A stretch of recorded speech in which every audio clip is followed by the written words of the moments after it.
Oke. Ya, kami di sini dari tim Radio Simponi ingin menanyakan beberapa topik mengenai ekowisata yang ada di Hutan Baku ini. Bisa perkenalkan diri dulu ya. Perkenalkan diri. Oke, nama saya Lukmanul Hakim. Saya sebagai pelaku wisata lah di sini. Dalam artian anggota dari Pokmaswas Kompas, kelompok masyarakat pengawas. Nah, Pokmaswas ini artinya kelompok masyarakat Pantai Selatan. Ya. Pantai Selatan. Di sini kami akan mengajukan beberapa pertanyaan. Siap. Oke, mulai saja ya. Dari pertanyaan pertama ini, siapa yang menginisiasi pembuat wisata ini? Yang menginisiasi sebenarnya pemuda. Nah, tapi yang lebih spesifik itu saya sama Andre. Nah, Andre sekarang sebagai ketua di Pokmaswas dan saya sebagai ketua Pokdarwis sebenarnya. Pokmaswas dan Pokdarwis ini samaan kita kerjakan waktu itu untuk mendapatkan legalitas di pemerintahan. Makanya kita buat ini sebagai untuk menjembatani keterkaitan tentang wisata yang ada di Hutan Baku. Oh iya.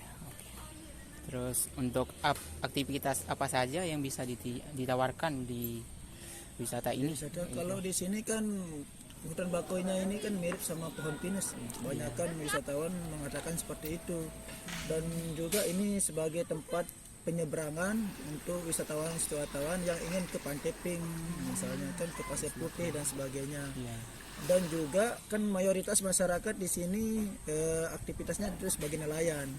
Nah, nelayan ini kan sering sekali menjual ikan ke Tanjung Luar. Nah, kenapa tidak kita sebagai mayoritas sebagai nelayan kita jual ikan-ikan itu di bagian sini sebagai untuk agar lebih mahal gitu, sebagai ada kegiatan buat masyarakat dan sebagainya. Iya. Terus sebagai ada profit lah. Iya sih. Sejauh apa potensi Hutan Bakau ini terhadap pariwisata?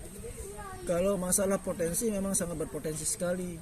Kan tujuan kita terbentuknya ekowisata mangrove ini sebenarnya untuk mengedukasi masyarakat. Sekarang banyak sekali masyarakat yang masa bodoh lah terkaitan tentang pembibitan dan sebagainya. Nah, di sini kita tawarkan ketika ada datang wisatawan untuk memberikan edukasi betapa kemanfaatan dari bakau ini. Misalnya nanti kita melakukan pembibitan dan penanaman sekaligus. Ada paket seperti ada paket lah nanti di sana. Apakah kegiatan wisata Hutan Bakau mempengaruhi ekonomi dan ekologi di masyarakat sekitar nih? Alhamdulillah sangat mempengaruhi. Dalam artian sekarang banyak sekali pedagang-pedagang masyarakat yang jualan dan sebagainya. Akhirnya dari sanalah dia mendapatkan profit yang sangat besar sekali gitu. Kemarin masyarakat di sini masa bodoh sekali keterkaitan ini. Dan kedua juga kita sangat peduli terhadap lingkungan. Dulu banyak sekali sampah-sampah bertebaran di sini. Sekarang adanya wisata ini akhirnya kita menjaga lingkungan kita, mulai dari sampah dan sebagainya. Sekarang kita bisa melihat bahwa ada nilai-nilai dan sangat berpotensi sekali Hutan Bakau ini sebagai objek wisata. Terus sejauh mana antusias wisatawan ini dalam pengunjungan ke wisata ini? Alhamdulillah sejauh ini kan wisatawan sangat antusias sekali keterkaitan itu. Tapi ada beberapa hal masukan dari wisatawan keterkaitan tentang trekking mangrove-nya yang sangat pendek sekali gitu kan. Terus kedua juga masih ada banyak sampah-sampah yang masih kotor di lingkungan ini. Nah, itu yang harus kita sikapi secara intensif keterkaitan tentang keterkaitan tentang sampah-sampah ini. Nah, itu sebagai masukan-masukan buat kita juga sebagai pelaku wisata. Karena pada dasarnya wisata ini terbentuk tanpa keterikatan atau intervensi dari pemerintah setempat. Ini benar-benar murni hanya keterlibatan dari pemuda saja, pemuda setempat. Menurut Anda, apakah wisata Hutan Bakau punya prospek tinggi? Kalau untuk masalah prospek sangat luar biasa sekali sih sebenarnya, kan kita sudah bisa melihat sekarang potensi dari ini kan, dari hutan bakau ini.